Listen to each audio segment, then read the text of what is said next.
Okay, lecture number 2, part 4. This is the final part, and so at the end of this series you will have either attended in class, if we can remember back that far, or watched by video all of the lectures that will be covered on the second test. So remember that is chapter 5 from the Boston Tea Party forward, all of chapter 6, all of chapter 7, and at the end of this lecture we will have dealt with all of chapter 8.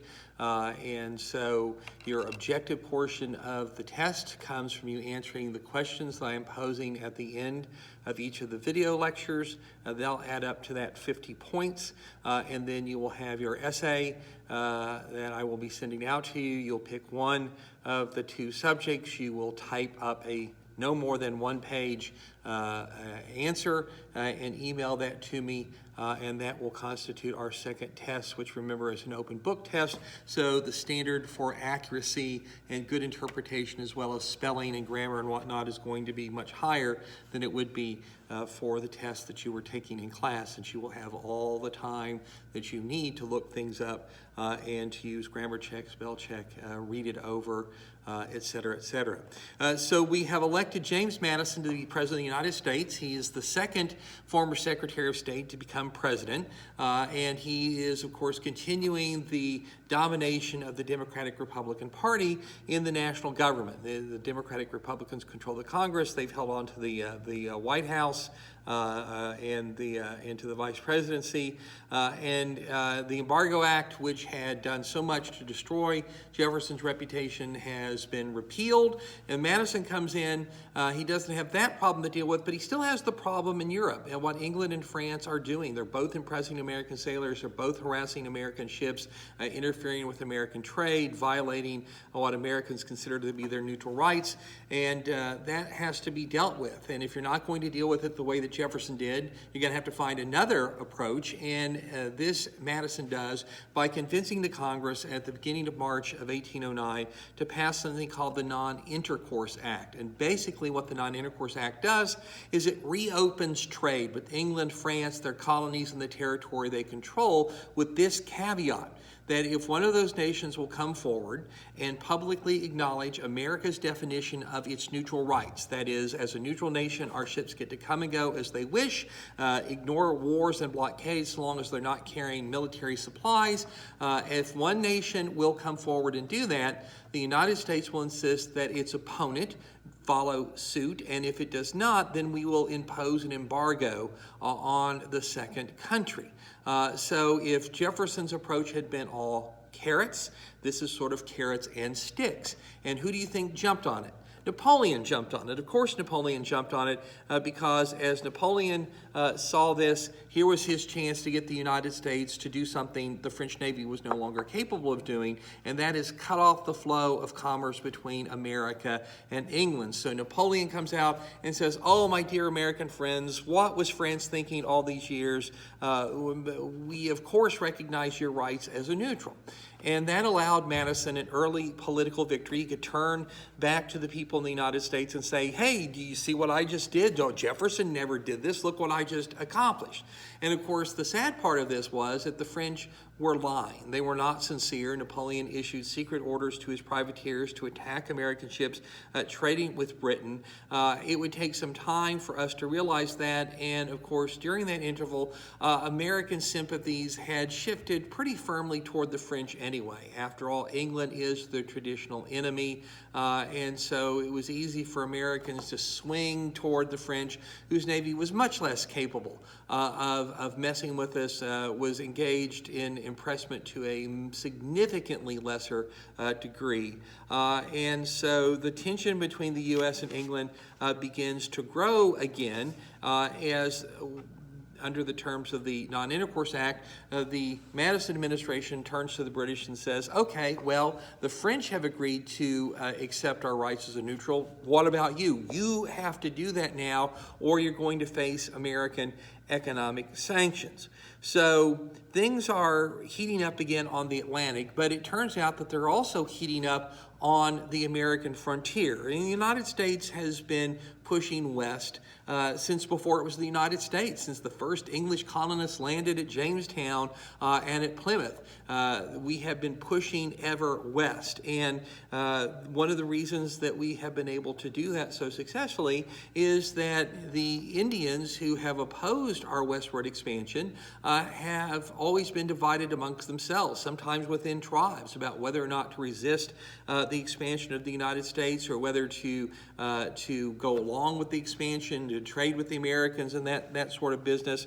And so we've always been able to sort of play this game of divide and conquer, to get one group of Indians to fight their traditional enemies, which is another group of Indians, and to take advantage of that fact. But now suddenly, along the frontier of Indiana and Ohio, Indian resistance has significantly increased. It's become a lot stiffer. There are more attacks on settlers and on farms and on settlements, and this is all being orchestrated by a Shawnee warrior chief whose name Tecumseh, and that translates into English as shooting star. And Tecumseh was a leader of great charisma, of significant diplomatic skills and political skills, and not bereft of military skills either. And what he has done is he has gotten all the Indians in the Northwest Territory to ally with one another into an Indian confederacy, basically telling them, unless we unite and put up a common resistance to the expansion of the whites, we are inevitably going to lose our land. And so it's Tecumseh's confederacy now that is the great threat to American expansion. And that is going to have to be dealt with. The settlers on the frontier, of course, are demanding that the government protect them. And the administration of Mr. Madison knows, as does the leadership of the American Army, as do most people, both Indian and American, that inevitably where this is going to take you is a big Indian war. There's going to be another big Indian war, perhaps the biggest one that has yet been seen on the North American continent. And although many men in the military are ready to start that war now, Madison wants more time to prepare, to build up supplies, to train, raise and train troops and that sort of thing. So what he needs in the short run is a détente, an easing of tensions. He needs to get the Indians to back off these frontier assaults, to decrease the pressure on the pioneers, while the U.S. is getting ready for the big war it knows is coming. And the Indians, under Tecumseh for their part, kind of need the same breathing space. They need time to get ready and to prepare. Tecumseh, in particular, wants to be able to coax the Indians of Kentucky and Tennessee into his confederacy. And so both Tecumseh and Madison are desirous of having a temporary truce, if you will. And to achieve that, Madison sends an American army under the command of General William Henry Harrison to northeastern Indiana to meet with Tecumseh. And what Harrison is supposed to do, of course, is to rattle the American saber to show the Indians, hey, look at our army, do you really want to mess with us? But at the same time, he's supposed to meet with Tecumseh and agree to some sort of détente, some sort of easing of tensions. And so the two men agree to meet not far from Tecumseh's home village along Tippecanoe Creek in northeastern Indiana. And here things do not go well because Harrison did not think talking with the Indians was a wise idea. If we take time to prepare, they get time to prepare. It's a wash. If we're going to fight these people, we ought to start fighting them. But generals, remember, do not make policy. Generals carry out policy, and General Harrison has his orders.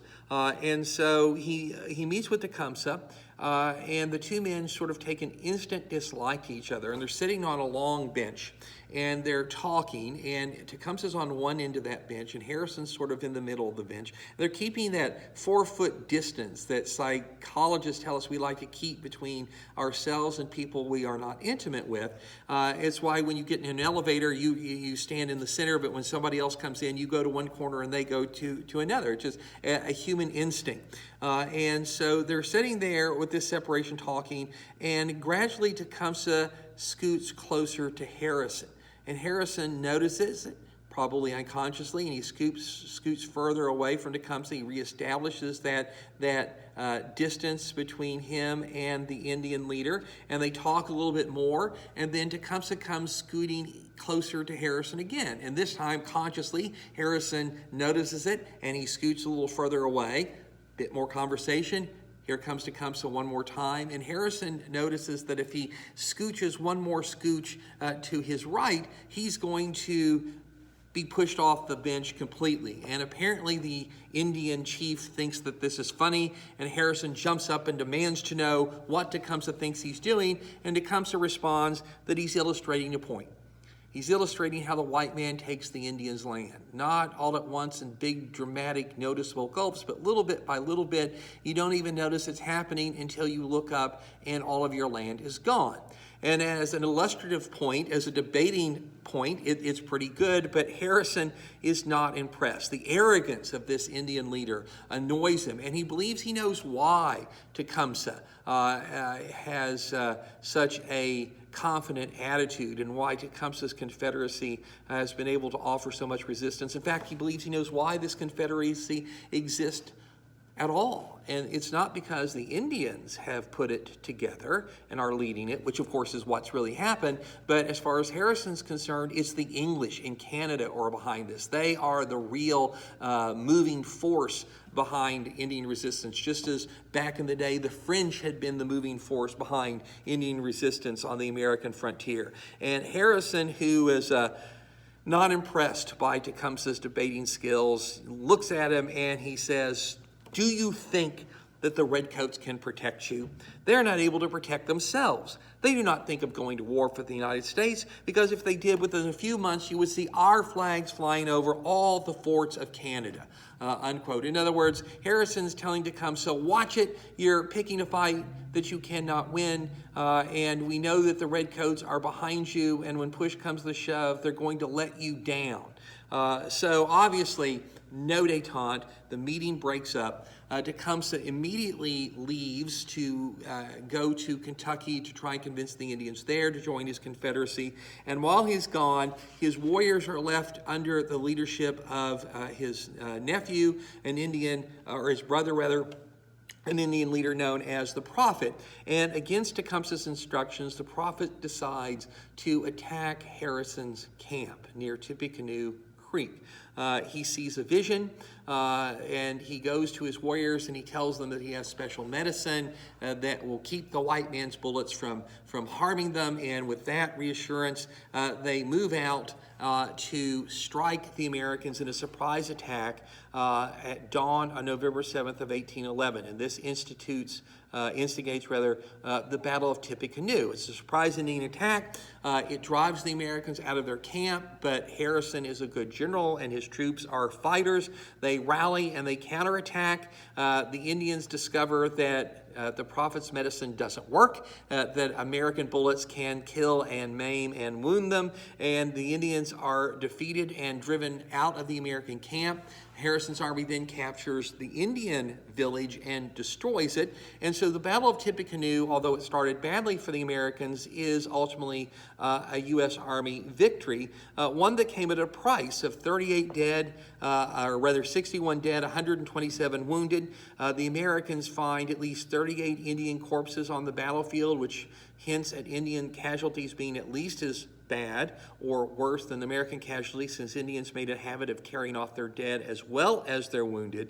But the true significance of the battle was discovered in its aftermath, because as the American troops policed the battlefield, burying the dead, collecting the wounded, picking up arms and munitions and equipment that had been scattered by both the victor and the vanquished, they discovered that the Indians had been carrying British muskets, firing British ammunition, wearing British accoutrements. And in many ways, this is a surprise. The British have been in this part of the world for a long time. Some of this stuff is probably left over from the days of the American Revolution, but it did seem to be literally the smoking gun that proved the accusation that Britain was the driving force behind Tecumseh's Confederacy. And when word of that got back to the American East Coast, the demand for war against the British and the Indian Confederacy became insurmountable. There was a faction in the Democratic-Republican Party known as the War Hawks, and it was led by some very talented, bright, and upcoming political stars who are going to figure large on the American stage for decades to come. Men like Andrew Jackson, a Tennessee politician, judge, and militia leader who declared after Tippecanoe, quote, "The blood of our murdered countrymen must be revenged," unquote. And then you had Henry Clay, an extremely talented politician, a rising political star from Kentucky, who was a member of the House of Representatives and said after Tippecanoe to his fellow congressman, quote, "The conquest of Canada is in your power. I trust I shall not be deemed presumptuous when I state that I believe the militia of Kentucky alone are competent to put Montreal and Upper Canada at your feet," unquote. Of course, Upper Canada being the part around the Great Lakes, Lower Canada being the part near Quebec and Montreal. Then you had John C. Calhoun, a extremely impressive South Carolinian who told the Congress, quote, "In 4 weeks from the time that a declaration of war is heard on our frontier, the whole of Upper and a part of Lower Canada will be in our possession," unquote. In other words, what these men are saying is the war is necessary. It's been forced upon us, according to Jackson. That the war will be easy, according to Clay. We don't need the whole country. Kentucky by itself could win this thing. And Calhoun promising that the war will be short and it will be victorious. There were, of course, people who opposed the War Hawks, who pushed forward a bunch of legislation to expand the Army and call it volunteers and that sort of thing. Men like John Randolph of Virginia, who argued that this really wasn't a war about all the horrible things Britain has been doing to us on the high seas. This is a land grab kind of a war. Randolph argued, quote, "Sirs, if you go to war, it will not be for the protection of or the defense of your maritime rights. Agrarian cupidity, not maritime right, urges this war. For we have heard but one word, like the whippoorwill, but one eternal monotonous tone since the Battle of Tippecanoe, and that word is Canada, Canada, Canada," unquote. But people like Randolph were in the minority. The press was largely in support of demanding war, which was, of course, something that the people of the Democratic Republican states in the South and the West were in favor of as well. Newspapers like the Philadelphia Aurora, who editorialized, quote, "War has been begun with British arms and by Indians instigated by British emissaries. The blood of American citizens has already been shed in actual war begun undeclared," unquote. And the pressure for war against England and their supposed Indian allies now became almost impossible for President Madison to resist. He tried. In accordance with the Non-Intercourse Act, the French had recognized, if dishonestly, our neutral rights. Britain had not. And so after a lot of effort to get Britain to do that, Madison in April of 1812 signed a 90-day embargo against Britain. We were going to cut off trade for 90 days with the clear implication that if the British have not rescinded the orders of council by then and stopped harassment by then, there would be a war. The 90 days came, the 90 days went, and no answer from the British. So on June 12th of 1812, President Madison became the first American chief executive to ask the Congress to declare war on a foreign power. The Congress debated the question until June 18th.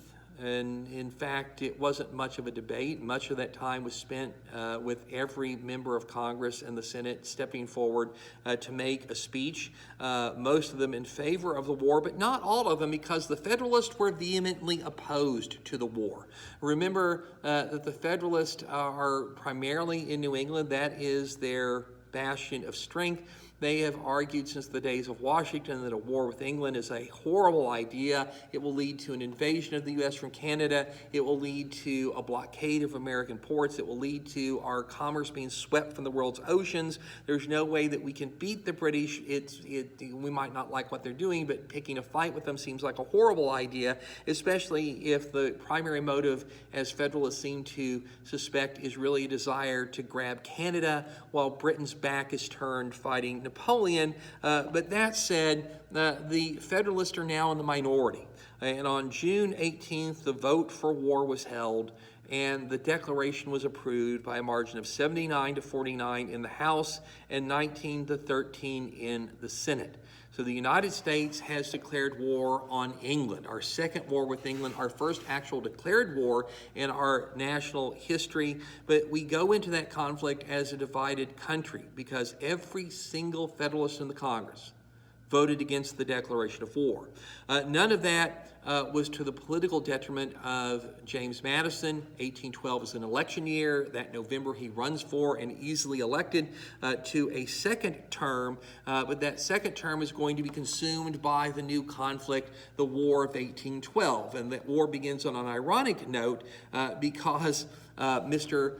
Madison had war declared in June, and 5 days after the declaration of war, Parliament, under pressure from British merchants, had finally repealed the Orders of Council, had given in, but it was now too late. As the Philadelphia Aurora put it, if England were now to restore all impressed seamen and make compensation for all of her deprivations, we should listen to no terms that did not include the cession of Upper Canada, unquote. So Britain's repeal of the Orders of Council was a dollar short and a day late, and that means there's going to be war. And that war was supposed to be, as the leaders of the Democratic Republican Warhawk faction promised, it was supposed to be quick and it was supposed to be easy, and it was none of those things. In fact, it was difficult, it was long, and it was very, very hard. With New England basically opposed to the war, there was no real way to fight the British along the old traditional route from the French and Indian War and the American Revolution, up Lake Champlain, aiming at Quebec and Montreal. There just wasn't enough support amongst the people who lived there for operations in that sector. So most of the land fighting is going to take place around the Great Lakes, and we're going to invade British Canada, and the British are going to invade American territory. The fighting is going to seesaw back and forth. There are going to be some notable American disasters very early on. And the upshot of it is what you finally get out of that is a stalemate. Neither side gains much of an advantage, although the Americans win some significant naval victories on the Great Lakes that are going to keep the British from being able to really push into American territory. But it's stalemate. It's stalemate there. The only things of great importance that come out of that is that the myth that we don't need a regular professional army, that we can rely on the militia, that myth born out of the American Revolution that actually isn't even valid when you look at the American Revolution, had taken hold of the American public. And so we went into the War of 1812 convinced that we could do this with our militia, and we found out, as we had found out in the American Revolution, no, we can't. And so one of the things that occurs is the building of a new professional American army led by people like Brigadier General Winfield Scott and Brigadier General Jacob Brown, who take 6 months in 1813 to really thoroughly train and drill their troops before taking them into battle. And these regulars prove their mettle on the field of action, just like the Continental troops trained by von Steuben had proven their mettle at the Battle of Monmouth Courthouse. And as a consequence, we do stabilize the front along the Great Lakes, even though both Brown and Scott are wounded. In one of the battles that they fight, Tecumseh is killed, and that is a critical outcome because his death was the death of the Indian Confederacy. It really was his leadership, his skill, his charisma that had kept that Indian Union together, and when you remove him from the equation, that Indian Confederacy falls apart, which means the Indians are going to be easier to conquer. It was only at sea that the United States did really well at the beginning of the war. And in fact, for the first year of the war, we did exceptionally well. The American Navy was relatively small, but it was good. Our ships were exceptionally well built and armed for their size. We had been fighting the French in the Quasi-War. We'd been fighting the Tripoli pirates, so it was a veteran force with veteran crews and veteran captains. They knew their business. The English underestimated the American Navy. They didn't think much of it, and so they didn't send enough ships. They didn't send their best ships, their best captains, and their best crews to cope with the Americans, and they suffered for that. So just a handful of months into the war, there was the beginning of a trend of American single-ship victories over their British opponents. That begins when an American frigate by the name of the USS Constitution, which of course is still around, is the oldest commissioned ship in the U.S. Navy. The USS Constitution, under Captain Isaac Hull, takes on a British warship, the HMS Guerrier, in a prearranged duel that the two captains got in touch with each other, said, okay, let's see who's really the best. We'll meet you here, this spot on the ocean on a certain day. And the two ships closed within 50 yards of each other, and they began to duke it out. Most naval battles like this don't last very long. Within 10 or 15 minutes, one side or the other gets the upper hand, knocks down the enemy's mast, tears up its sails so it can't maneuver, which means it's a sitting duck. And in this instance, it was the Constitution that prevailed. The Constitution was so well built out of good, strong American oak that British cannonballs actually bounced off her hull, and she got a nickname that she still bears as a result. She became Old Ironsides, and the Guerrier was forced to surrender. It was an American victory, which humiliated the British Navy. It led the London Times to angrily declare that, quote, never before in the history of the world has an English frigate had to strike its colors to an American, unquote, which is ignoring some American victories in the American Revolution, but it illustrates the point. The British were very embarrassed by this, and they're going to be more embarrassed because the victory of the Constitution over the Guerrier begins a series of American triumphs over British forces. The USS Wasp over the HMS Frolic, the USS United States over the HMS Macedonian, the USS Constitution off the coast of Brazil over the HMS Java. In fact, American ships beat their British counterparts with such regularity for the first year of the war that the British Admiralty had to issue secret orders to their ship captains. Do not engage in equal combat against Americans. If you can't gang up on them 2 or 3 to 1, then run away. But of course, what this ultimately leads to is the British taking us seriously and sending more ships with better crews and better captains, and ultimately the tide was going to turn. And it turned in September of 1813 when our old friend, the USS Chesapeake, got into a fight with the HMS Shannon, which for the numbers of men engaged is still the bloodiest battle by percentage in American history. The Chesapeake, under Captain James Lawrence, was getting the worst end of it. She was being shot to pieces. She had suffered heavy casualties. Her captain was mortally wounded, and he was laying on the deck dying, and his officers clustered around him and asked if they should strike their colors and surrender. And Captain Lawrence's dying words are ones that you have all probably heard before, although perhaps without knowing the context. He said, quote, "Don't give up the ship. Fight her until she sinks," unquote. And that's what his crew did. The British had to board the Chesapeake and take her in hand-to-hand combat, but take her they did. And after that, things are going to go badly for the American Navy. And although 500 American privateers would put to sea during the war, and they would seize more than 1,300 prizes from the British, that could not compensate for the fate of the U.S. naval fleet, which was either destroyed and captured or bottled up in its ports, unable to take the offensive against the British anymore. And by 1814, American maritime trade was down to 11% of its pre-war levels. And so the prediction that if we picked a fight with England, they would sweep our commerce from the high seas and they would blockade our ports had come to pass. And so after a brief period of glory on the high seas, we're on the losing end of this thing. And although we've managed to fight things to a stalemate along the Great Lakes, that had not been what had been anticipated or what had been promised. And things are going to seemingly go from bad to worse when, in April of 1814, Napoleon Bonaparte is driven from power. The British, Russian, Prussian, and Austrian armies are converging on Paris. Napoleon has no choice but to accept terms. He's exiled to the island of Elba in the Caribbean. The French monarchy is restored, and suddenly the war in Europe, which has been raging since February of 1793, is over.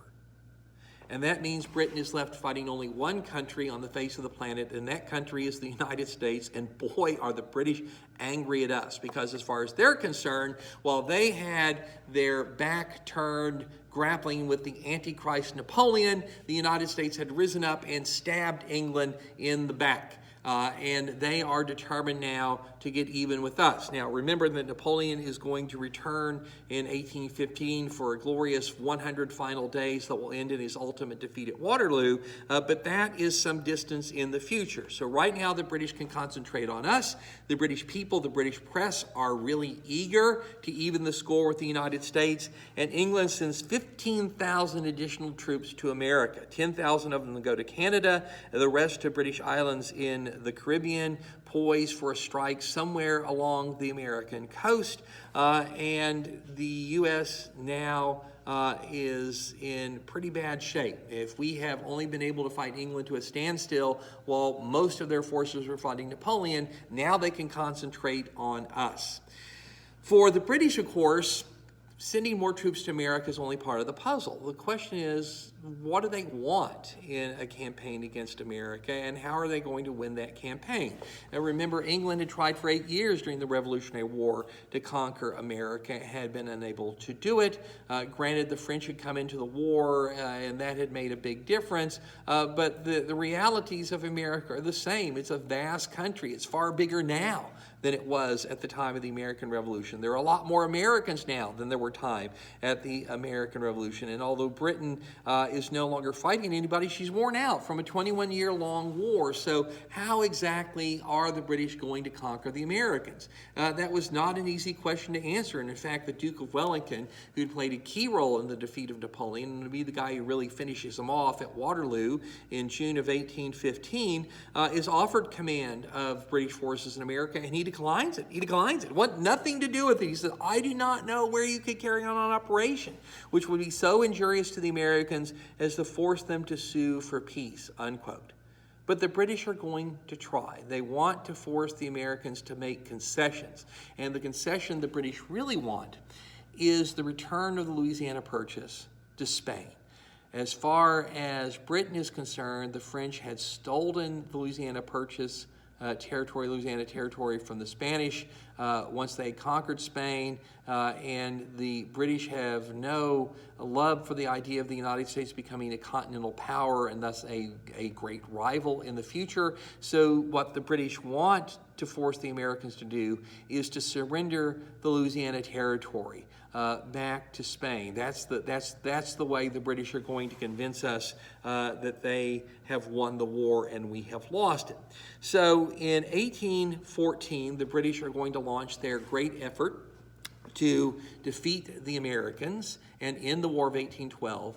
And they come up with a three-pronged strategy, and part of that is going to sound very familiar to you because one part is a British invasion from Canada down the Lake Champlain route, pointing toward Albany, New York. Another is a British offensive into the Chesapeake Bay area that will aim initially at the American capital of Washington, D.C. And so this sounds a lot like the British campaign of 1777, doesn't it? With Burgoyne pushing down from Montreal to his ultimate defeat at Saratoga, and the British under Howe attempting to capture the American capital by seizing Philadelphia.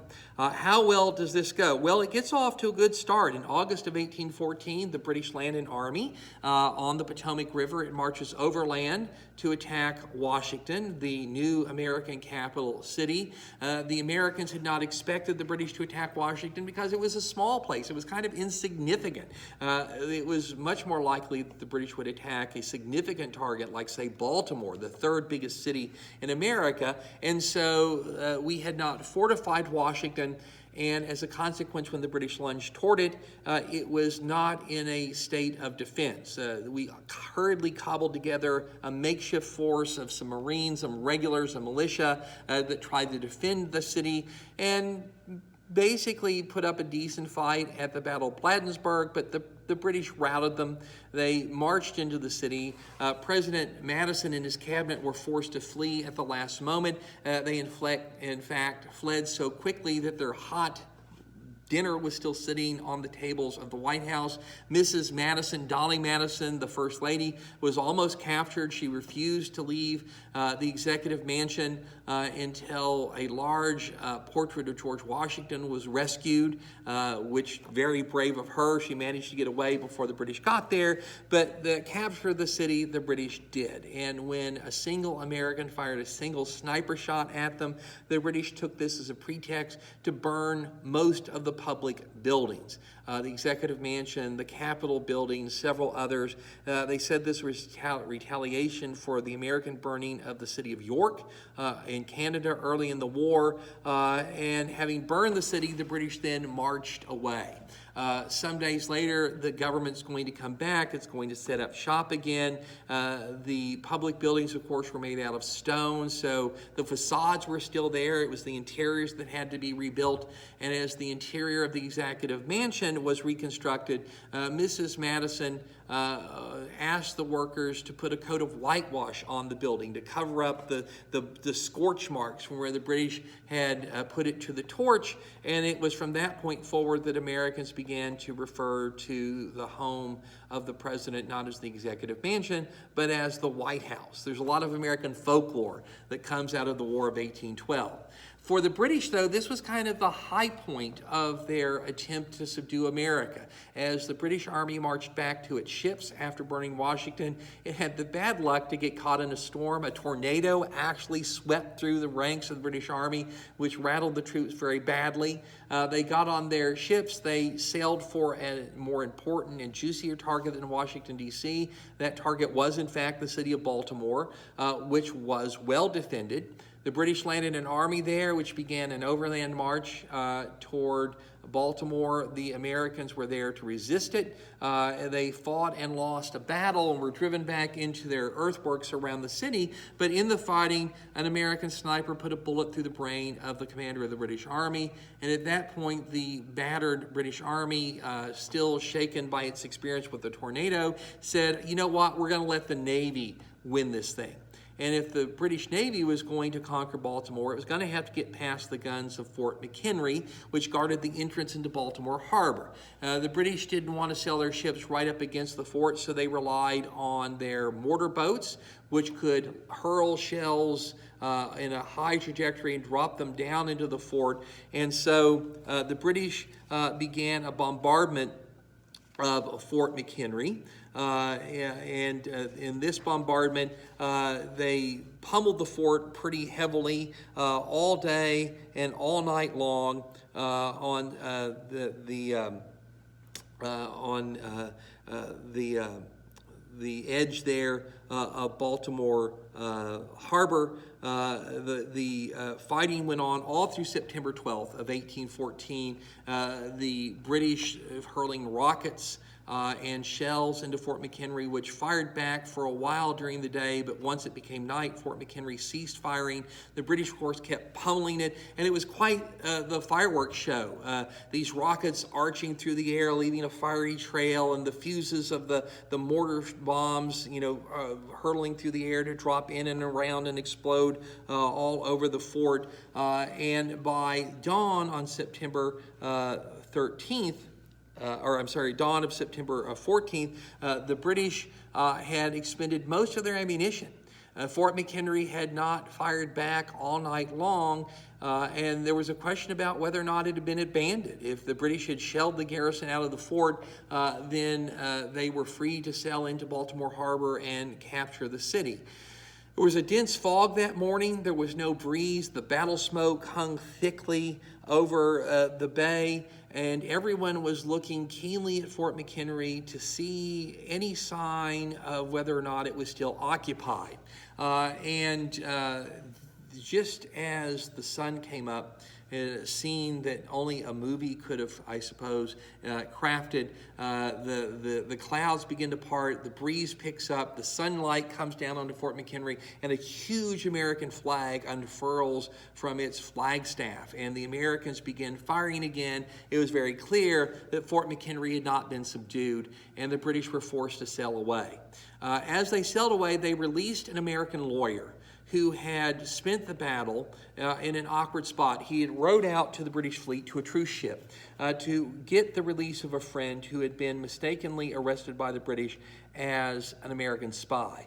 And this young lawyer got his friend off, but the battle had started before they could return to shore, and the British therefore kept them there during the fight. And so they had watched it from the British vantage point, had watched the shelling, had watched the rockets, had waited with bated breath on the morning of September 14th to see if Fort McHenry was still occupied or had been abandoned. And after they were released, this young lawyer went home, sat down, and wrote a long poem to commemorate what he had witnessed. And he had that poem published under the title of the Star-Spangled Banner. And sometime later it was put to music, and ultimately in the 1880s it becomes our national anthem. And so the next time you stand up and you sing about the rocket's red glare and the bombs bursting in air, giving proof to the night that our flag was still there, you're singing about one of the few outright American military victories in the War of 1812. At just about the same time as the American victory at the Battle of Fort McHenry, there's another American victory at Plattsburgh Bay in New York, at the southern end of Lake Champlain. The Americans had a naval base there, which was defended by a small army.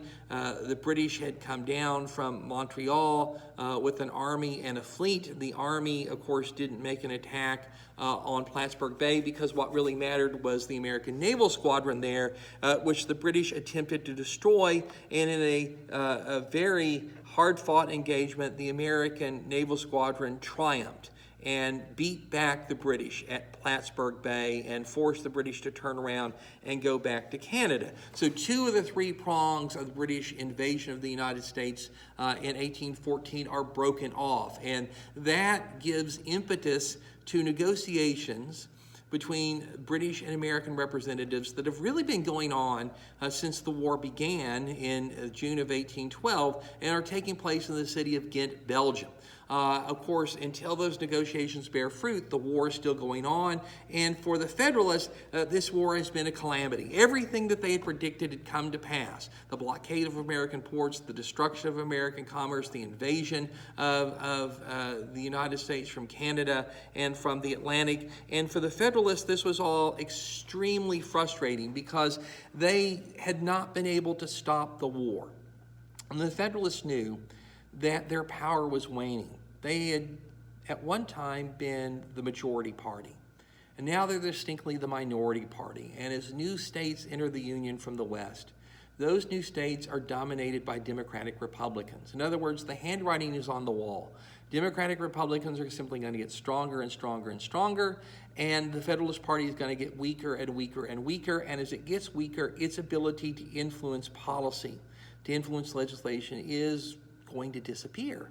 Proof in point, they hadn't been able to stop the War of 1812. But now, having been proven right in so many ways, they believed that they had some leverage, and they intended to use it. So in December of 1814, the Federalists convened a convention in Hartford, Connecticut. This comes to be known as the Hartford Convention. And at the Hartford Convention, the Federalists looked for a way to reverse not only the disastrous policies they believe the Madison administration has been pursuing, but to put themselves in a stronger political position. And what comes out of the Hartford Convention is a list of demands by the Federalist Party. And these demands are in the form of amendments to the U.S. Constitution. And so from the Hartford Convention come Federalist demands for a constitutional amendment that would require a 2/3 majority vote of the Congress to declare war. Not the simple majority the Constitution states, but a 2/3 majority vote. Then they want a constitutional amendment to require a 2/3 majority vote to pass commercial regulations like the Embargo Act, for example. Then they want a constitutional amendment to admit a to require a 2/3 majority vote to admit a new state into the Union. They want a constitutional amendment reducing the presidency to a single term. And they want a constitutional amendment ending the 3/5 compromise, not in a way that you would count all slaves as a citizen for the purposes of representation in Congress, but that you will count no slaves for the purposes of representation representation in Congress. And why do these things? Well, if you get rid of the Three Coast Compromise and you don't count slaves at all, then you're going to reduce the number of Southern congressmen, which of course reduces this number of Southern electoral votes. Why have a one-term presidency?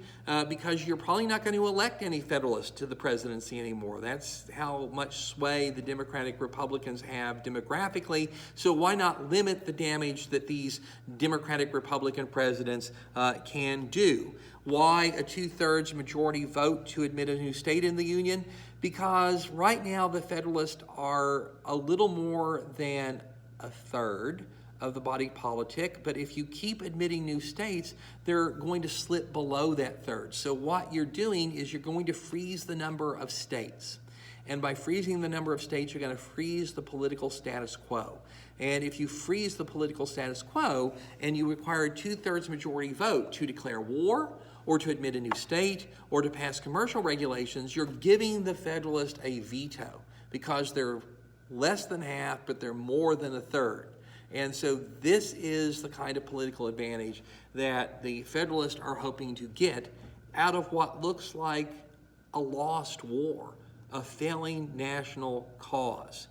Unfortunately for the Federalists, they decide to wait, to press their demands. Congress is out of session. It's not going to come back into session until after Christmas, so they have to wait, and that wait turns out not to be to their advantage, because while that pause is taking place, the last great battle of the War of 1812 is taking place at New Orleans, the Battle of New Orleans. The commander of the American forces there was Andrew Jackson, who had made a name for himself earlier by defeating the Creek Indians, one of the more obstinate Indian tribes in the Southeast, one of the more dangerous Indian tribes of the Southeast. And now a general in the American Army, Jackson was in charge of defending the southern coast. He knew the British were going to invade somewhere, but there were a lot of places they can invade, up to Mobile or Pensacola in Spanish Florida. New Orleans seemed the least likely spot, and so Jackson kept most of his troops around Mobile and Pensacola. And when a British army under the command of General Pakenham, supported by a British fleet, launched at New Orleans, Jackson was sort of caught off guard. He was forced to cobble together an army very quickly, an army that consisted of Indians, pirates from the fleets of John Lafitte that lurked in the bayous of southern Louisiana, who brought with them cannon and the know-how to use them, and of course had their own reasons for hating the British. Louisiana, Kentucky, Tennessee, and Kentucky militiamen, even a couple of brigades of free blacks drawn from the city of New Orleans. And this makeshift force he fortified behind a dry canal on a plantation known as Chalmette, south of New Orleans. He had an impassable swamp on his left flank, and he had the Mississippi River on his right flank, and he used cotton bales as fortifications, and he waited for the British to come at him. Now, the Battle of New Orleans is actually a complex series of military engagements that span almost a week in time. It's much more sophisticated militarily than is usually understood, but the main act of the Battle of New Orleans is simple enough. And that occurs on January 8th of 1815, when General Pakenham launches a frontal assault against Jackson's lines on Chalmette Plantation. This is what most people understand to be the Battle of New Orleans. It's a very badly managed affair by the British, who have to cross 650 yards of open ground to attack fortified Americans, and it sort of becomes a Bunker Hill thing all over. Although the British do manage to briefly penetrate one part of the American line close to the Mississippi River, basically they're mowed down in the open field by American artillery and American rifle fire. It's a fairly easy victory for Jackson's forces. Of 2,000 attacking redcoats, 1,971 become casualties, including Pakenham, who's killed, 3 of his generals, 8 of his colonels shot down, and the American losses are 13 dead and 58 wounded. So it's a very lopsided victory. It makes Jackson famous. That ultimately will make him president one day, but it has consequences far beyond that, because if the British had defeated Jackson and taken New Orleans, they would have had a stranglehold on the use of the Mississippi River. And with that economic stranglehold, they could have forced America into concessions. And of course, the concession that the British wanted was the surrender of the Louisiana Purchase, the giving of Louisiana back to Spain. But because Jackson had won that victory, the Americans hold on to the Mississippi, and Jackson's victory combined with that at Fort McHenry and Plattsburgh Bay really do make the British face the reality that there's no way they're going to conquer the United States. There's no way that they're going to very quickly force the Americas to make concessions, and a worn-out Britain is just not up to additional years of warfare in an effort to win the day on the other side of the Atlantic Ocean. And so the peace negotiators get serious, and even before the Battle of New Orleans is fought on December 24th of 1815, in the city of Ghent, Belgium, American and British representatives signed the Treaty of Ghent that ends the War of 1812 on the basis of the status quo ante bellum. That is Latin for the way things were before the war.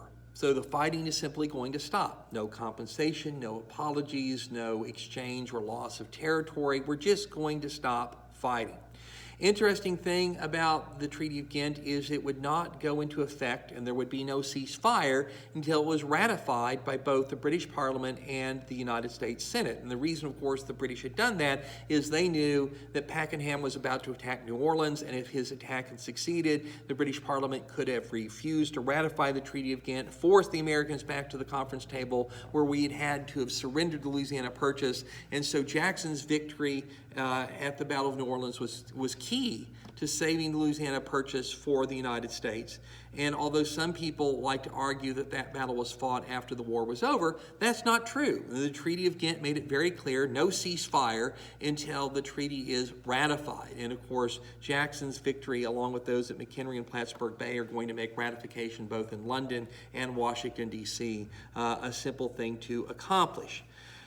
So, interesting thing about the way the war ends is that the actual sequence of events is the Hartford Convention, undertaken by the Federalists at a point where it looked like the war was going to be endless and the war was being lost by the United States.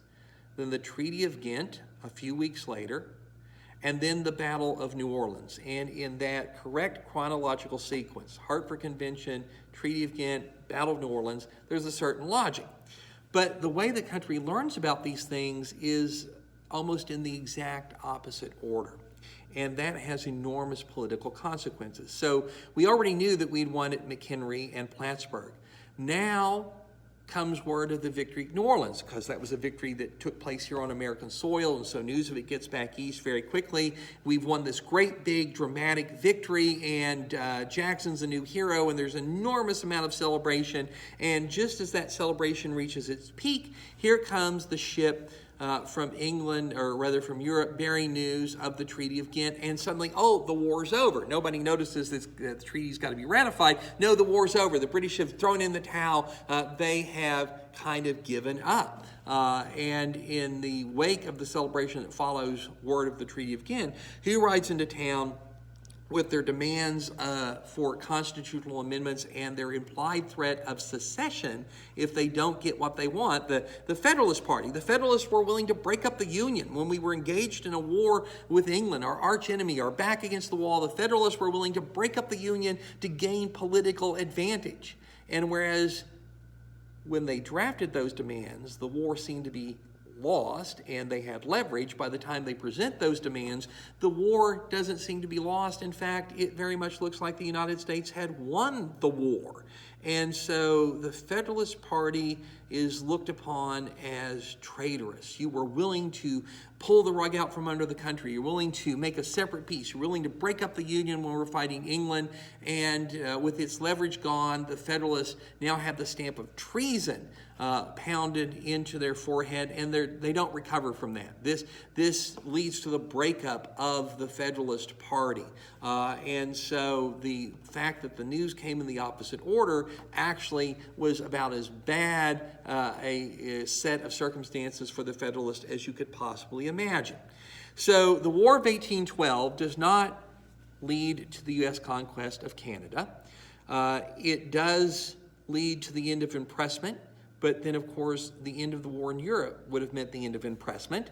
So what does that really gain the United States? You didn't really need a war for that to happen. The war does bring about the death of Tecumseh and the collapse of the Indian Confederacy, which is very much to the benefit of the United States. But Tecumseh's Confederacy would have probably been beaten at some point regardless. Did you need a war with Britain to accomplish that? And the answer is probably no. And so at the end of the day, was the War of 1812 worth it? Did the United States win the war? And from a strict technical sense, if you look at what you wanted when you went into the war and what you got when the war was over, we didn't particularly win it. The things that we got out of it, we would have gotten out of the end of the war in Europe. We didn't need to fight the British to gain those advantages. The Louisiana Purchase would have never been under threat if there hadn't been a War of 1812. So the fact that it was saved was to America's benefit, but we created ourselves the circumstances under which we had to save it.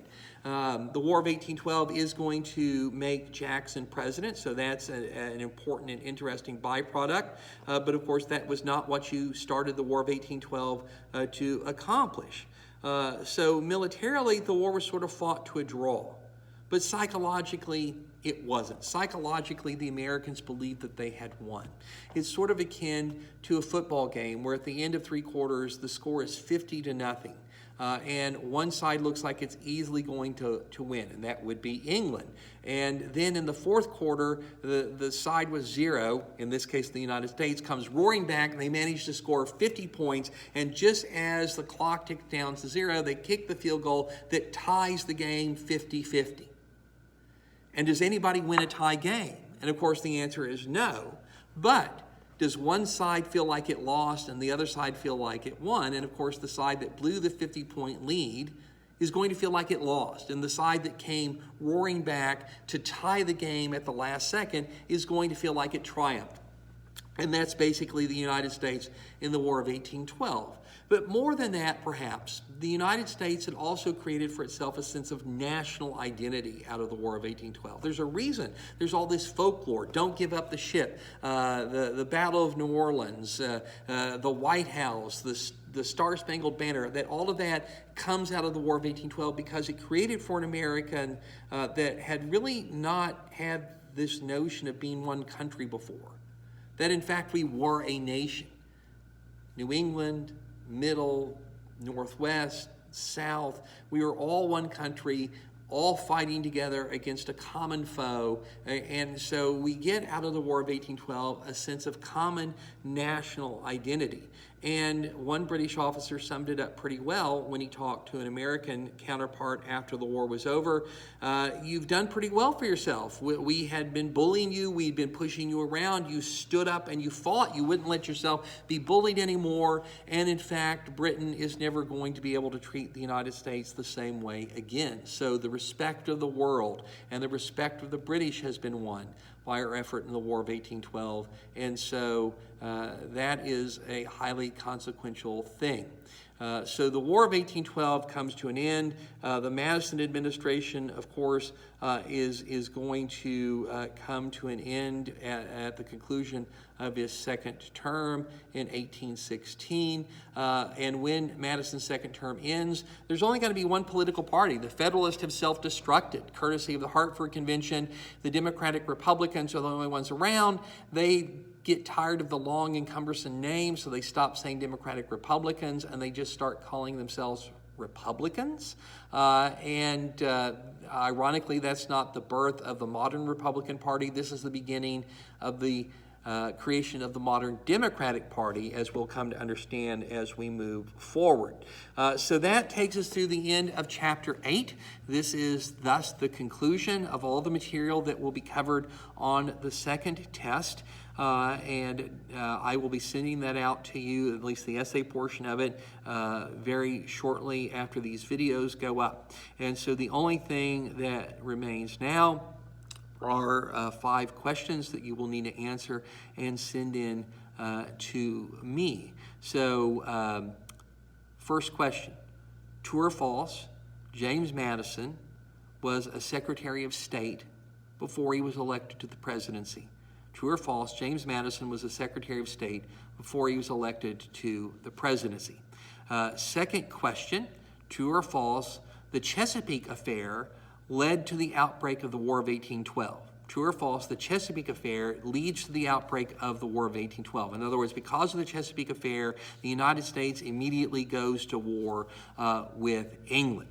Next question, name of the Indian leader who attacked General Harrison's army and started the Battle of Tippecanoe. Name of the Indian leader who led the attack on Harrison's army and started the Battle of Tippecanoe. Next question, name of the American fort whose defense inspired the writing of the Star-Spangled Banner. Name of the American fort whose defense inspired the starting of the writing of the Star-Spangled Banner. And then last question, true or false, the Battle of New Orleans was actually fought after the War of 1812 was officially over. True or false, the Battle of New Orleans was actually fought after the War of 1812 was actually over. So send those answers to me by email. Look for the email with the essay questions, and remember, if you have concerns or questions or anything like that, email me, reach out. Let's try and stay in touch with each other, and we will go forward with the second test, and the next series of video lectures will begin the material to be covered on our third and final test at the end of the semester. Hope you all are doing well, and we will see you soon.